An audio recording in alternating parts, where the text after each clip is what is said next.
This is CBC Nova Scotia News. Search over.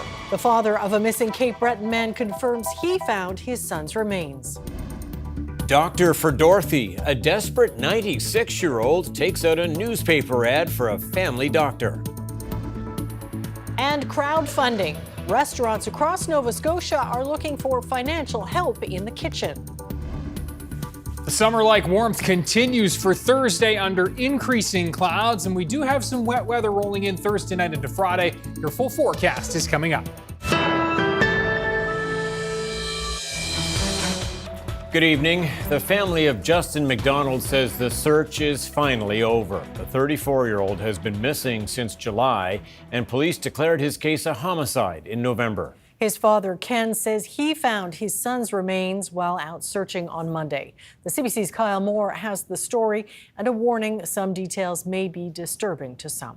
On May 26th at 5 o'clock on Morley Road, out searching myself and Steve, we found our son. It's been Ken McDonald's goal for almost a year now. His 34-year-old son, Justin, has been missing since July of last year. He's been searching every day since, and it was him who made the discovery. I seen the shirt, and I seen the skull. And I searched around, and then again, emotions took over.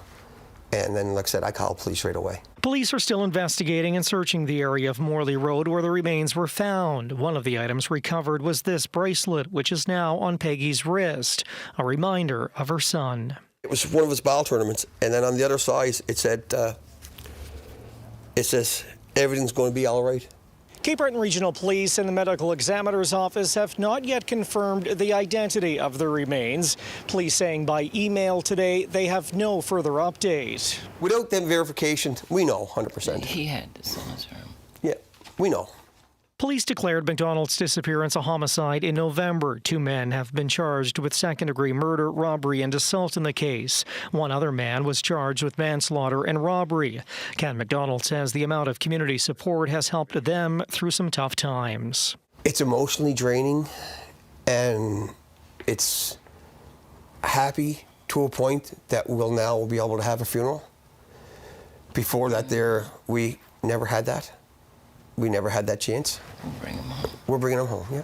We are bringing him home. Now the family will turn their focus on getting justice for their son, with the case now before the courts. Kyle Moore, CBC News, Sydney. And the other searchers. RCMP have confirmed that the 2 children who went missing in Nova Scotia's Pictou County nearly a month ago were seen in public the day before their disappearance.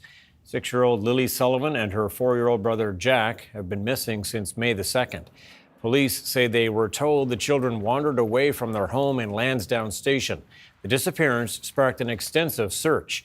In an update today, the RCMP say they have collected hours of video from the surrounding area. Based on details gathered so far, we have confirmed that Lily and Jack were observed in public with family members on the afternoon of May 1st. Investigators are now asking anyone who has dash cam footage or video along Garlick Road between noon on April 28th and noon on May 2nd to contact Northeast Nova RCMP Major Crime Unit. Investigators remain committed to exploring all possibilities surrounding the children's disappearance. So far, RCMP say they have received more than 355 tips and have formally interviewed more than 50 people, with more interviews planned in the coming days. Like many Nova Scotians who don't have a family doctor, a 96-year-old Dartmouth resident is fed up. Dorothy Lamont says not having a physician is her biggest worry. So she recently tried a unique method to find one, putting an ad in the paper. Nicholas Sagan reports. This is kind of like your personal advertisement. Dorothy Lamont and her son Stuart admiring their handiwork. On page 3 of the local paper, this ad titled "Seeking a Physician," written by Dorothy. It's her last-ditch effort to find a doctor after 3 years without one. I really didn't know what else to do. In the ad copy, Dorothy wrote, her goal is to not be a burden to the healthcare system or her family. Dorothy says in the past 9 years, she's had 5 doctors, all of whom retired or left the city. I should have a doctor, you know. a 96-year-old, there's sure to be problems. But I have no one to turn to. Though Dorothy's method is unique, her story isn't. An estimated 6.5 million Canadians don't have a family doctor. In Nova Scotia, that number has decreased from a peak last year, but still sits at more than 90,000 people, close to 9% of the population. At 96, I think you deserve a bit better. Stuart Lamont says last year his mother had a health scare, and with no family doctor, there was no follow-up care. It's not as if this is exclusively a Nova Scotia problem, but it's troubling. Nova Scotia's health authority wouldn't discuss Lamont's case due to patient confidentiality, but stressed they're working on solutions. Our goal is to continue to move the number of people in the province that are not yet connected to primary care lower and lower.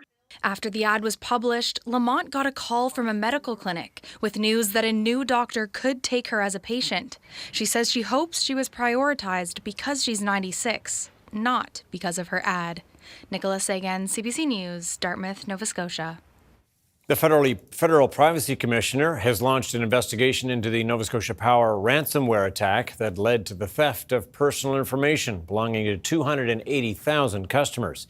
It comes as RCMP are warning about further scams that could happen as a result of the attack. Police want people to be on guard. Nova Scotia Power is issuing the warning as well. Gareth Hampshire has that story. Police want people to know the ransomware attack on Nova Scotia Power could lead to new additional scams. With so much news coverage and so many people affected, it's expected others will now try to take advantage of the situation. Because it's already in the public consciousness, it's already something that people know about. So it's a lot easier to sell that lie that you're Nova Scotia Power, that you have somebody's or information when you don't have it. There are things to watch for, and a big one to remember, he says, is unexpected phone calls where someone makes urgent demands. There's going to be some kind of attempt to get money or information from you. There's going to be some kind of emergency that needs to be dealt with, and there's going to be a time limit on that. The utility has posted a scam alert on its website explaining there is already an increase in fraudulent phone, text, social media posts, and websites posing as Nova Scotia Power. The sheer size of this cyber attack means criminals can target their victims in a number of different ways. As well as being on guard, experts are recommending people be proactive with stolen personal information already on the dark web. I would also look at any credit activity from March until now. So if you look at the public statement from Nova Scotia Power, they state that they've traced this. They trace like the data access back to March 19th, I think, of this year. Criminals are making millions, he says, through sophisticated attacks that provide access to names, dates of birth, driver's license numbers, and banking information, which he says can lead to identity fraud or bank fraud. That's why there's a new risk of others trying to exploit the situation and also cash in. I would certainly direct folks to the actual Nova Scotia Power website and the contact details there. And I would be very vigilant and wary about phone calls and messages outside of those approved channels. People who think they've been the victim of a fraud should call police or the Canadian Anti-Fraud Centre. Gareth Hampshire, CBC News, Halifax. After a 2-year investigation, the province says they are unable to lay charges in connection to the 2023 wildfire in Upper Tantallon and Hammonds Plains. The province put out a statement on the 2-year anniversary of the wildfire, saying the investigation exhausted all possible avenues. The Department of Natural Resources has 2 years from the date of an offence to lay charges under the Forests Act. And the province says charges are only laid if there is enough evidence to secure a conviction. The wildfire broke out May 2023 and destroyed 151 homes and forced more than 16,000 people to evacuate.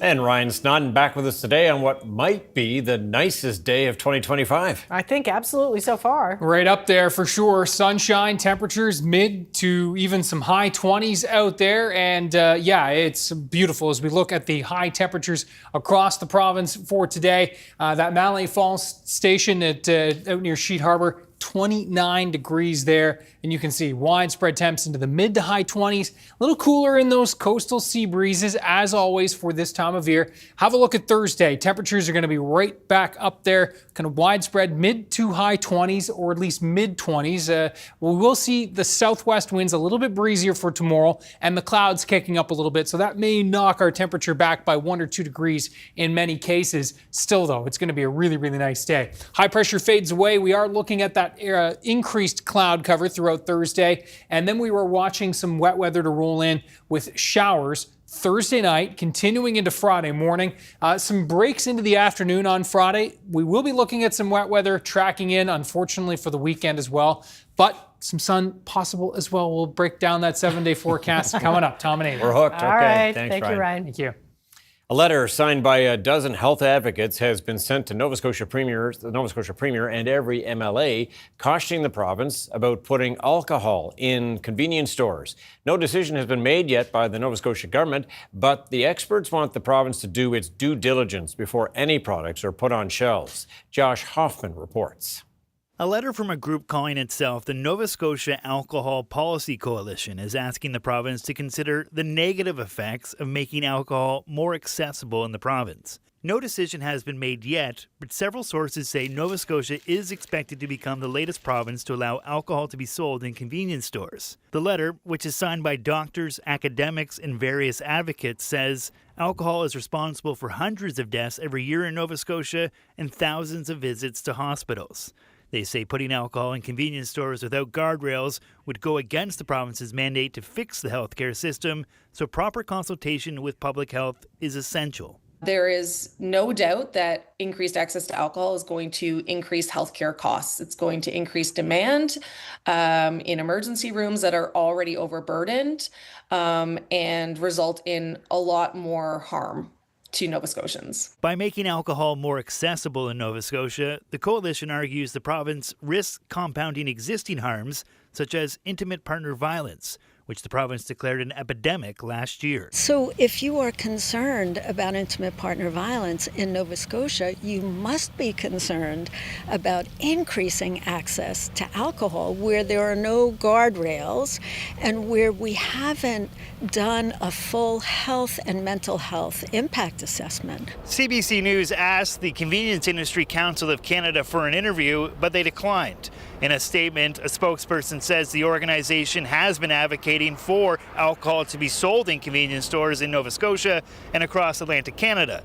The statement said their members have a stellar track record in selling age-restricted products, and they look forward to Nova Scotia joining other provinces such as Ontario, Quebec, and Newfoundland and Labrador in having alcohol in stores. The province declined to be interviewed for this story, but the latest report card from an initiative called the Canadian Alcohol Policy Evaluation gave Nova Scotia a failing grade when it came to its current alcohol policies, which is just another reason the coalition says public health needs to be consulted if alcohol is going to be easier to access.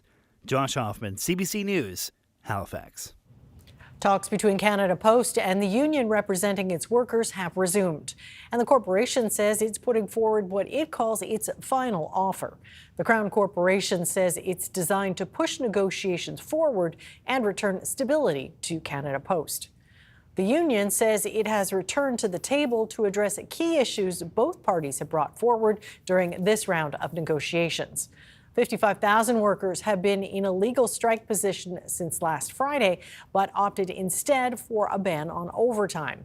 Sticking points include wages, weekend delivery, and the hiring of more part-time staff.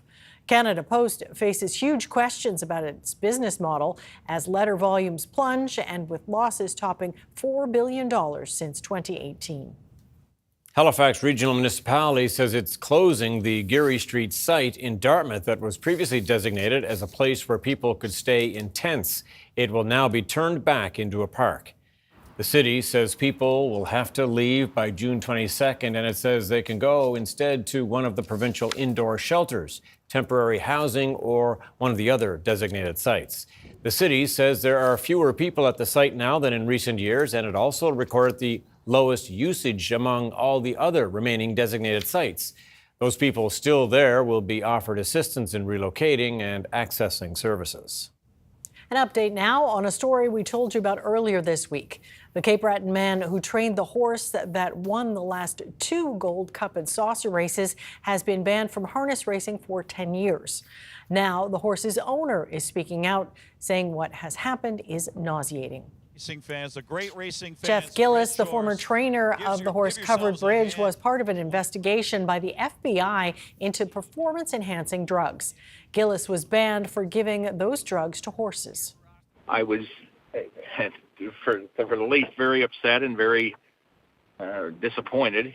There's no explaining any of the action. I knew nothing about it, and what is there to say? I mean, I was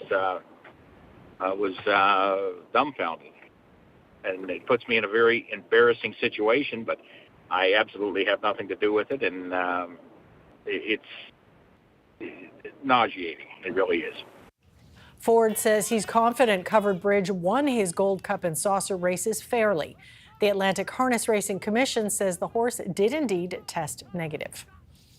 Well, crowdfunding is hardly a new strategy, but more restaurants across Nova Scotia are continuing to employ it, whether to help kickstart a brand new spot or help prop up an existing one. But is it always a safe bet? The CBC's Andrew Sampson reports. For restaurants looking for a leg up, crowdfunding can be a cash cow, but it can also sometimes be a lightning rod, leading to public scrutiny and risking backlash. That's something Katie Tower knows all too well. She's a co-owner of the small food and cocktail bar Field Guide, but until recently, she was also one of the owners and operators at Fawn Restaurant. The food was modern American cuisine, French, Italian influences. Fawn opened in December of 2022 after a build that took twice as long and cost twice as much as planned. Still struggling by the fall of 2024, the owners felt they had no choice but to ask for help. We were trying to problem solve for our cash flow issues and all the things we were facing, and this is something that we had talked about so many times that it just felt like, okay, well, we have to turn over every possible stone because that's our job. Fawn asked patrons to buy gift cards in advance. Privately, it was a success, raising approximately $65,000 for the business. But publicly, the owners faced plenty of criticism online, which only grew when they had to shut down the business in April, even though the gift cards are still valid at Field Guide. It was one of my kind of first experiences with that sort of like tall poppy thing, where the higher your head sticks out of the bushes, the more likely it is that, you know, people are going to notice and have something to say about it. Fawn is one of a number of Nova Scotia businesses that have turned to crowdfunding in the past few years, including the Narrows and the Canteen. Larry's Sandwiches opened in Dartmouth this week after a successful Kickstarter campaign. I would rather we owe sandwiches to our friends and neighbors than owe interest to the bank. Backers were given the option to fund the business in exchange for rewards, including merch, dinners, and sandwiches. For Larry's, the campaign was a way to raise extra money and get people excited about what they were offering. I understand that feeling people get about crowdfunding and Kickstarters where they feel like they're just giving money to a business for nothing. And that's something that I specifically really thought about when we were making the goals, so that it was a reward. It was like a thank you for supporting us early. According to the Restaurant Association of Nova Scotia, crowdfunding still isn't especially common in the province, but there are some things businesses should consider. Some of those pros would be, you know, it's not your traditional loan process where you're doing like applications and getting credit checks. It's funding that you can get a bit quicker. It's also not necessarily funding that you need to, you know, to pay back. And the other thing too with a crowdfunding campaign is it doubles a bit as a marketing campaign. So there's some engagement there for the business. But there are negatives. Your reputation is on the line, especially if your expected goals are not met and it's not successful. As the all-female ownership team at Fawn learned, this criticism can sometimes be harsh and personal. Tower says for women, it can be even more pointed. It seems to me like they just didn't like that we were bold enough and brave enough to ask for help. And that's a reflection of the person, not of the rightness or wrongness of what we were doing. She hopes next time others realize there are actually people behind a business and that criticism is fair game, but personal attacks aren't. Andrew Sampson, CBC News, Halifax. Well, certainly nice day for a sail, wasn't it? Looks like we missed our chance to climb aboard there, Amy. I think so. Ryan's up next with full weather forecast. Stay with us.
The weather update is brought to you by Tourisme Gaspésie.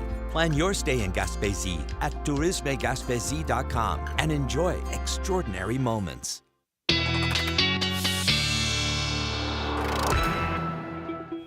All right, no one is complaining, but it was actually hot today. It was a beach day, really. Well, we were speculating you might take today off, an extra day. I timed it wrong for sure. Although yesterday was nice too. Did get a little bit of that, but yeah, it was terrific today. Tomorrow going to be right there as well. It'll be a bit breezier tomorrow, as I mentioned off the top, and that building cloud is going to be keeping temps maybe a little bit cooler, but no complaints for the last few days of May. Have a look at our webcam video. This is a shot. There's, of course, Pier 21.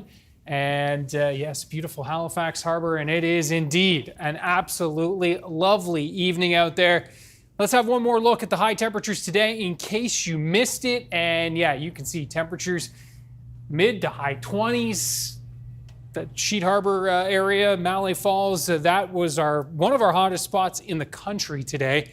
And you can see temperatures out there right now still very, very nice, firmly into the low to mid 20s. An absolutely stellar evening. Bit cooler, of course, in the onshore winds for the Tri-County area, which have been in from the west to southwest today, sustained in that 20 to, as at times, 30 kilometer per hour range, and some gusts in Amherst at 44. But overall, it has been just a lovely, lovely day. Bit of cloud sailing through Cape Breton this evening, but no showers with this as a system swirls around through the Labrador Sea. We've got this area of high pressure anchored to our south, and that is going to basically move off to the south and east, opening the door and allowing this double-barreled low to come in, and that will increase the clouds for tomorrow and bring that wet weather beginning Thursday night. But for the most part, it's going to be a Friday morning shower event that will then make way for some clearing again for Friday afternoon. Note the temperatures really variable across North America right now. You can see where the unsettled weather stretches in across the Great Lakes and back towards the Denver area, rather. And you can see Edmonton at 28, Calgary at 26, Vancouver at 28 degrees. So a lovely, lovely evening and afternoon across most of the country. A bit cooler in Newfoundland today. Now, as we look at the overnight lows tonight, most of us are going to be in that 10 to 14, 15 range. We'll see some low-lying areas dropping into the 6, 7 range, especially here through the Eastern Shore region and in the interior parts of the Southwest. But overall, it is going to be lovely and a fine night tonight as we look at those clear skies. And we'll be looking at those clear skies to continue into the early stages of Thursday. Now, this forecast model perhaps not as bullish on the clouds as some of the others, but I do think it will become a mix of sun and cloud into the afternoon on Thursday. But it's going to stay an absolutely terrific day. And you can see some showers starting to creep into the southwest as early as, say, midnight on Thursday. Note temperatures across Cape Breton tomorrow will range from 18 to 25 for most. Will be into the mid-20s, but I think in and around the Bredor Lakes area will again be up in the 26, 27, 28 range. Back into the southwest, onshore wind for Canso, but in and around Guysborough should be 24 to 25. Once again, that eastern shore, inland parts of the eastern shore should be really, really nice again for tomorrow.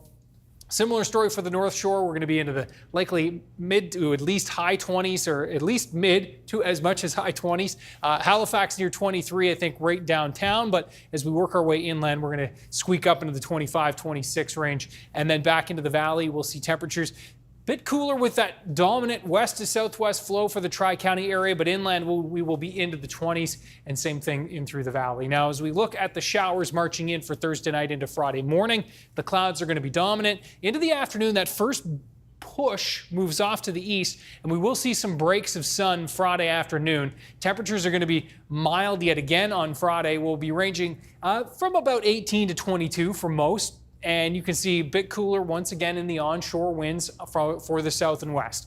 Okay, so the weekend. And boy, has it been tough to thread the needle and get a nice weekend, right? Especially this month of May. We are looking at the scattered showers, it appears, on Saturday. The wettest weather looking set to be closer to the low, back to the south and back to the west, rather, over New Brunswick and Maine. But I do think we are looking at scattered showers on Saturday. Sunday, looks like that main system moves off to the east. That should allow a bit of a dry slot to come in on Sunday afternoon. The potential for some sunny breaks and maybe an isolated shower still lingering, but we'll firm that up over the next couple of days. Back into the sunshine for Monday, Tom and Amy. And there goes the rhythm. Yes, sir. Okay, Yeah. Thanks so much, Ryan. Thank you, Ryan.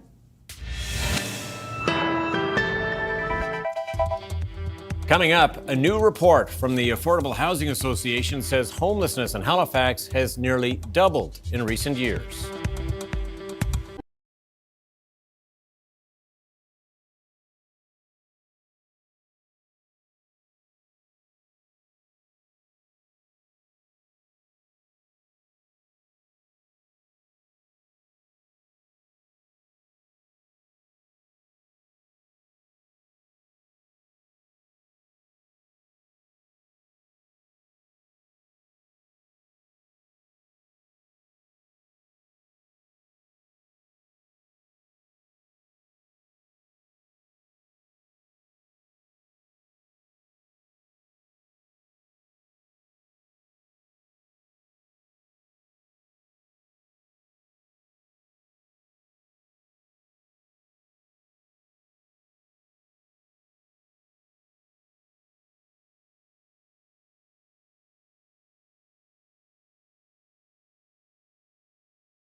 The Affordable Housing Association of Nova Scotia and its partners issued their Everyone Counts in HRM 2024 report. It shows more than 1,100 individuals still experience homelessness in HRM.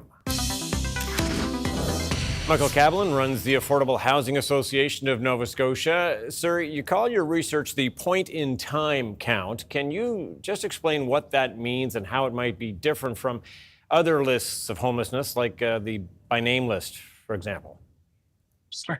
The point in time count is a nationally coordinated count of all the individuals that we can find experiencing homelessness in our community.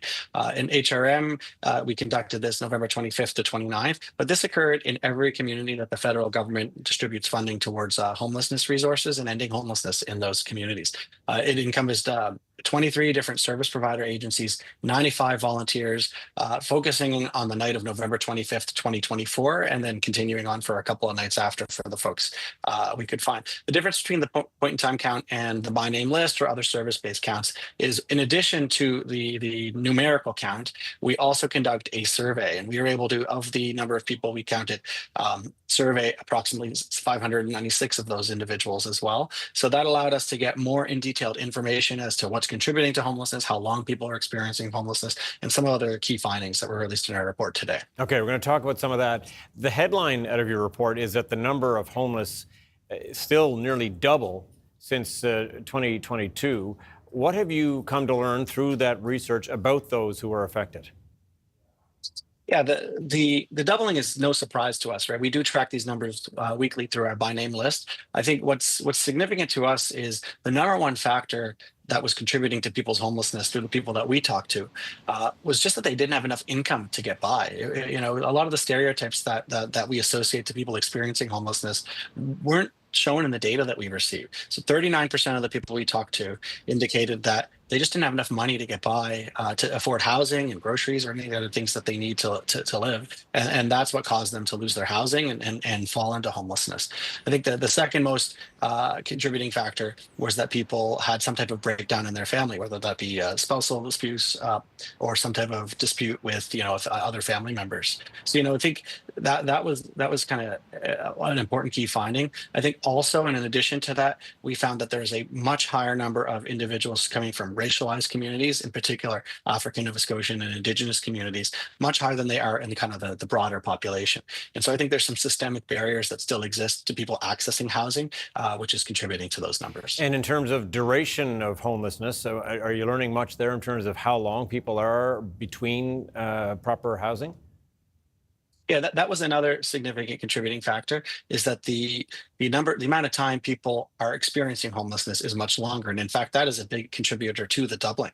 Once people find themselves in experiencing homelessness or find themselves unhoused, there's really not a lot of opportunity to find access to stable housing. And so that has, from our observation and from the numbers in the survey, indicated that people are falling into the system of care and homelessness and unable to get out. And, we saw a near tripling of the number of people from 2022 experiencing chronic homelessness, which means they've been homeless for 6 months or more, or 6 months of the last year. So it's a significant amount of time. And the reason why we track that differently is the longer you experience homelessness, the more difficult it inherently is to end your homelessness anyway, because just the things that happen to you, the trauma that you live, lack of housing history, lack of employment that likely comes out of that becomes a major factor.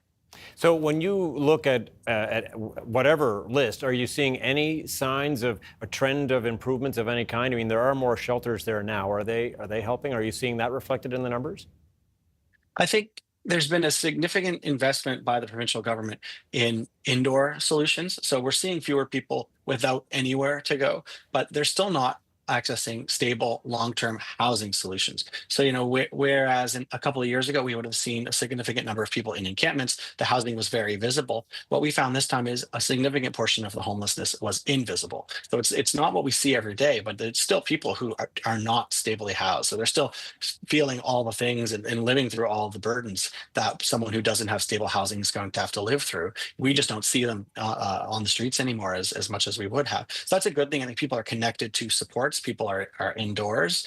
People have access to support. So the real challenge is the types of affordable housing. We still need more of it, and the sooner we can kind of scale up that sector in Nova Scotia, the more quickly we'll be able to end the housing crisis, and the more quickly we'll be able to find housing for these people. Yeah, in fact, today Halifax just announcing it's telling people who are sheltering at the Geary Street green space because there's been fewer people sleeping rough there that location is going to be closed. That doesn't mean those people are necessarily housed, right?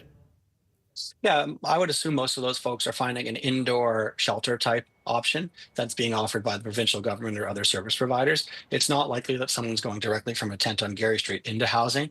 That's doesn't, when we remove invisible homelessness, it doesn't mean it's gone. It just means we don't see it anymore. Just a couple of seconds left before I let you go. Where do you see the numbers going from here?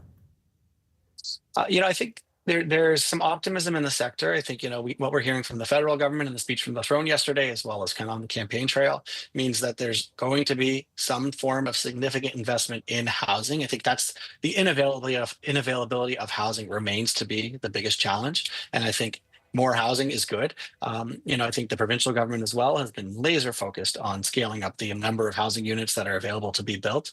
I think so. Those are optimisms. We've also seen our by name list numbers, while still growing, or growing at a slower pace than they have historically. We're also seeing the number of people being matched to housing resources going up more quickly. So I think there's a thawing in what's happened.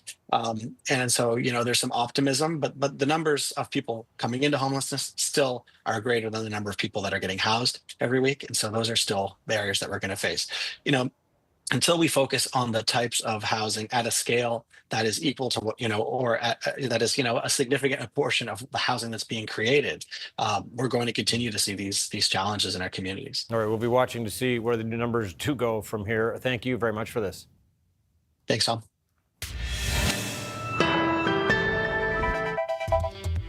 Coming up, back to business. Prime Minister Mark Carney faces his first question period as Parliament returns. And thousands of people are forced to flee their homes as aggressive wildfires spread in parts of the prairies.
Welcome back. Mark Carney has made his question period debut. The new Prime Minister took questions for the first time from opposition MPs. And as the CBC's Ashley Burke tells us, the dynamics in the House of Commons have changed.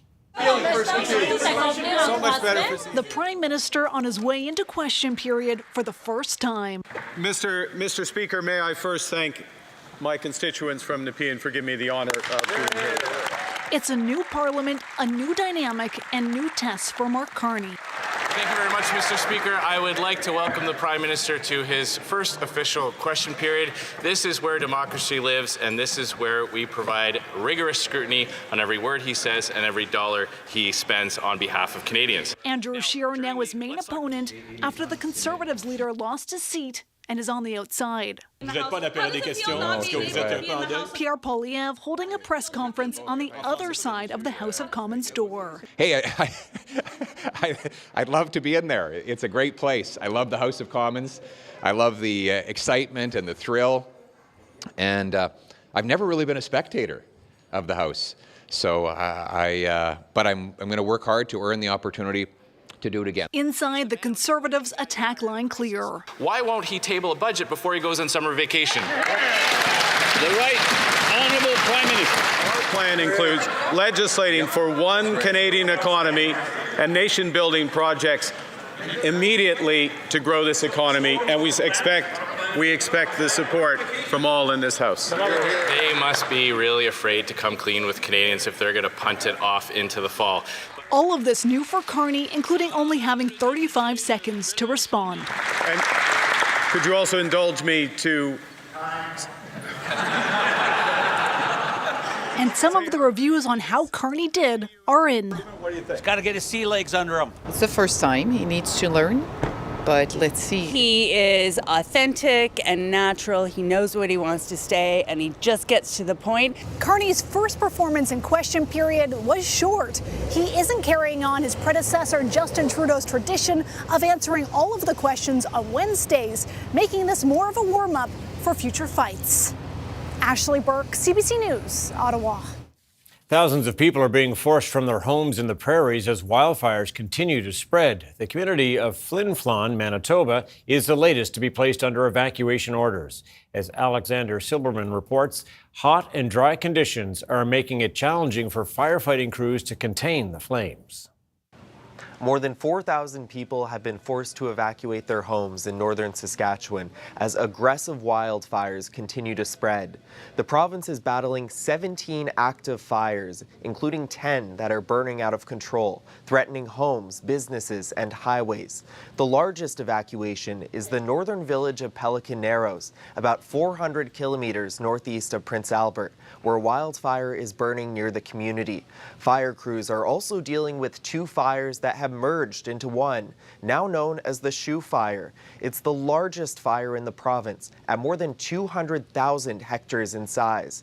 The fire has already destroyed camps and hunting lodges. You hear people saying they watched their dreams burn, and I literally did that.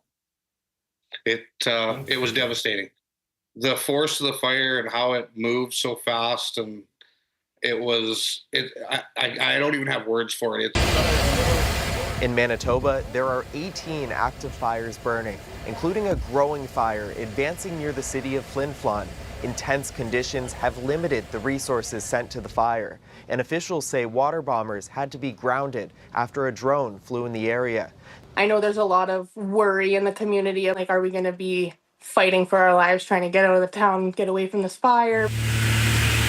Further north in Lynn Lake, about 600 people have been under an evacuation order since yesterday. In Alberta, firefighters are working to contain 20 out-of-control fires. An area of significant concern is Swan Hills, 220 kilometers northwest of Edmonton, where 1,300 people are under an evacuation order. And there are fears that hot, dry, and windy conditions could make fires on the prairies worse in the coming days. Alexander Silberman, CBC News, Regina. Some optimism coming from the White House about the war between Hamas and Israel now in its 600th day.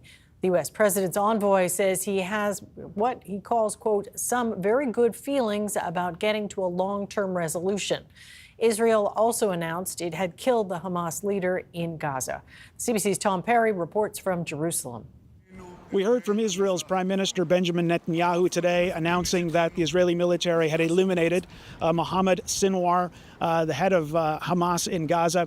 He's the younger brother of Yahya Sinwar, who was the mastermind behind the October 7th attack. The Israelis eliminated him last year. They've been going after his younger brother for some time, and now it seems like they got him. This is going to be seen, of course, as a victory by Israel. Netanyahu has said his goal is to eradicate Hamas as a military force. So this will be a victory for Israel, but of course it's one that's been won at a very heavy cost for Palestinians in Gaza. We saw that this week. We saw it just yesterday. Thousands of desperate Palestinians storming an aid distribution center in Gaza, knocking down fences, seizing boxes of aid. The organization behind this aid distribution center is the Gaza Humanitarian Foundation.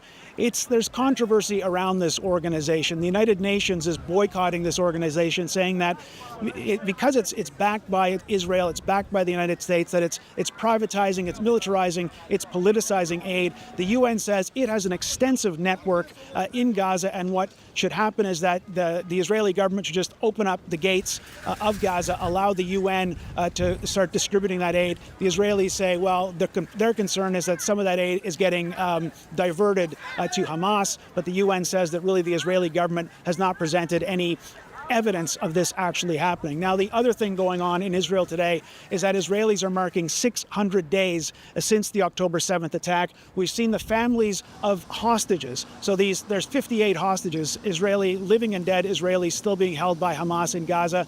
We've seen their families holding rallies week after week, calling for their loved ones to come home. We saw that again today on this 600-day mark. These families saying that what they want is for there to be a lasting ceasefire, and what they want, of course, most of all, is for their loved ones to come home. Tom Perry, CBC News, Jerusalem. A ceremony took place in Ottawa to mark the 25th anniversary of the entombment of Canada's unknown soldier. Governor General Mary Simon was among those paying respects at the National War Memorial.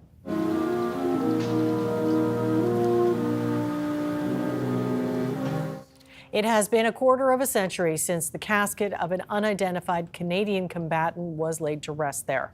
Once buried near Vimy Ridge in France, the remains are a focal point for commemoration events and to honor Canadians who served the country and the sacrifices they've made. King Charles also laid a wreath at the tomb Tuesday before wrapping up a two-day visit to Canada. Bird lovers are flocking to a park in Vancouver. They're hoping to catch a glimpse of a family of owls that have taken up residence. As CBC's Karen Larson reports, the feathered friends are taking their newfound celebrity in stride. They flock to Douglas Park by the dozens, carrying binoculars, cell phones, cameras with giant telephoto lenses. Nikon Z8 with a 600mm lens. People who give a hoot about, well, creatures that hoot. A family of barred owls who have taken up residence in a park tree. It's all over social media right now. Yeah. So I love birds. I have birds. Some birders I knew heard about it, and everybody kind of passes the word. It's a big delight for me. I'm a birder, so you don't see owls in the city too often. Depending on who you talk to, owls in this family consist of a mom, a dad, and 2, possibly 3 fledglings. On our trip to Douglas Park, the little ones were nowhere to be seen, but an onlooker was happy to share a photo of one captured earlier. According to locals, the owl prowl crowd has been well behaved, and the feathered celebrities mildly amused by all the attention. That's not really bothering the owl. If they were really bothered by it, they wouldn't be nesting here. It makes it fun to come out in the day and have a quick look. Yeah, it's better than the rats we get around here and the coyotes. You know, for once we have like real wildlife. As a precaution, the city has erected a fence and signs around the owl tree, asking people to be quiet and respectful, to get their photo, and then move on. There's 4 owls out in the open. It's just gorgeous. Karen Larson, CBC News, Vancouver. Canada's main stock index ticked higher and U.S. markets drifted lower today as investors braced for earnings from U.S. tech heavyweight NVIDIA after the bell.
The weather update is brought to you by Tourisme Gaspésie. Plan your stay in Gaspésie at tourismegaspésie.com and enjoy extraordinary moments. All right, a fantastic day, and the best part about it is there's more to come. I know. Well done, Ryan. Yes, Yeah, of now. course. Yeah. If we take credit, then we have to take the blame. Yeah. So we won't be doing that. Yeah. We've seen the weekend. Yeah, that's right. Exactly. The weekend forecast, again, leaving a little bit to be desired. We'll put it that way. Have a look at our viewer picture of the day, leaving nothing to be desired with this picture from Burnt Coat Head. An absolutely beautiful spot, and you can see the steps isn't there. That fantastic. Look at the Blue, sky. the red. Yeah, that is gorgeous. Thank you so much to Trish for sharing this. Ryan's picks at cbc.ca. Okay, so let's look at the forecast for Thursday, which looks, again, really, really nice. We'll see onshore winds for the Tri-County area and coastal areas of the valley and into the Burnt Coat Head area as well, Cobequid Bay with those west to southwest winds. It looks like it's a pretty favorable setup, of course, for the North Shore, but even the Eastern Shore looks like those winds should be just west enough that we'll see some pretty toasty spots and temperatures there, as well as Cape Breton. Friday, we're looking at clouds and showers, and we'll see some sunny breaks rolling in into the afternoon as the kind of the main line of that rain pushes off to the east. There's the timeline with the high pressure moving out, the clouds moving in, and those showers will begin Thursday night in the southwest, then carry through into Friday morning for the rest of the province.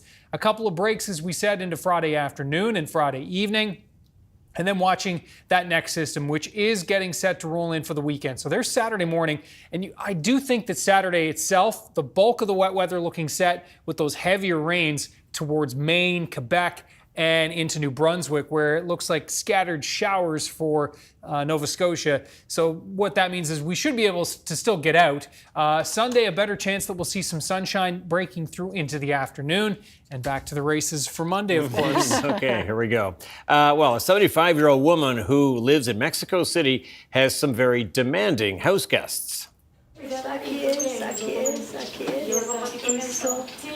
And Katia Latouf is not just busy running a hummingbird sanctuary from her bedroom. The cancer survivor is also a health coach and supports patients undergoing cancer treatment. Her sanctuary takes in hundreds of sick or abandoned hummingbirds every year. The birds are cared for until they're strong enough to be released back into the wild.